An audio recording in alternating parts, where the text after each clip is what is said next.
চীনের শান্তিপুরের তৈরি করা। আমি যখন খোঁজ নিলাম কজন মুসলিমের মানুষ আছে যারা জানে কাজ, বলল বাংলায় মাত্র 60 জন আছে। আমি বললাম ওটাকে বাড়াতে হবে ট্রেনিং দিয়ে। 60টাকে ট্রেনিং দিয়ে প্রায় 600 জন আমরা করেছি। এবং আমরা মসলিন তীর্থ তৈরি করেছি কৃষ্ণনগরে। ফুলিয়াতে তাঁত শিল্পের হাব তৈরি করা হয়েছে। কৃষ্ণনগরের ষড়তীর্থ বিখ্যাত, শান্তিপুর থেকে কতটা, কৃষ্ণনগরের তো পাশেই। আপনাদের অনেক কিছু বিখ্যাত জিনিস আছে, মৃৎশিল্প। আমি দেখেছি যত স্ট্যাচু তৈরি করে মাটি, সব কৃষ্ণনগরের শিল্পীরা করেন। আপনাদের গুণ আপনারা নিজেই। কিন্তু আর একটা কথা মনে রাখতে হবে, এই শান্তিপুরে কৃষকদের উপর একদিন কিন্তু গুলি চালিয়েছিল সিপিএম সরকার। যারা আজকে আন্দোলন তো আমি করেছিলাম, যারা আজকেও তিনজন মারা গেছিল, আমার মনে আছে, আমি ভুলি না। এবং তারা আজকে সব হয় বিজেপি করছে, নয় হিপি উপি করছে।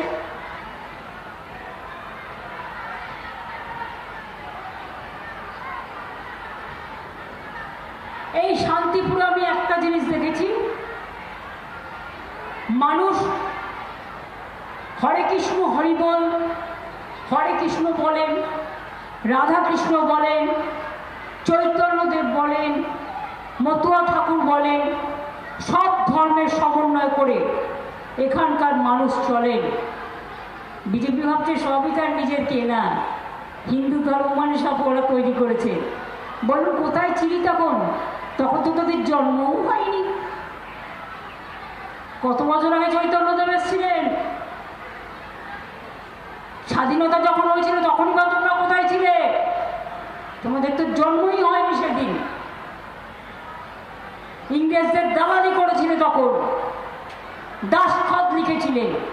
যখন ক্ষুদিরাম প্রফুল্ল চাকিরা গলায় ফাঁসি পড়ে গান গাইছিল, একবার বিদায় দে মা ঘুরে আসি, হাসি হাসি পড়ব ফাঁসি, দেখবে ভারতবাসী। ঈশ্বরচন্দ্র বিদ্যাসাগর সংস্কার করলেন, নাম গান করে চৈতন্যদেব। ওদিকে চলে যান, তারপরে বিদ্যাসাগর। অ শিখেছি তার কাছে, রাস্তায় মাইলস্টোন থেকে নাম্বার শিখেছি তার কাছে।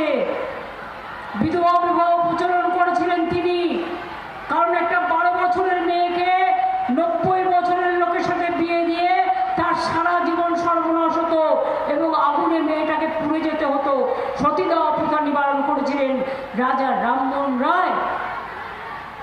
কি করে বলবেন গান্ধীজির করেঙ্গে মরেঙ্গে, নেতাজি সুভাষচন্দ্র বোসের জয় হিন্দ স্লোগান, কবিগুরু রবীন্দ্রনাথ ঠাকুরের কত গান, বাংলার মাটি বাংলার জল, বাংলার বায়ু বাংলার ফল, পূর্ণ হোক পূর্ণ হোক পূর্ণ হোক হে ভগবান। বাংলার আওয়াজ, বাঙালির আবেগ, জি 24 ঘন্টা।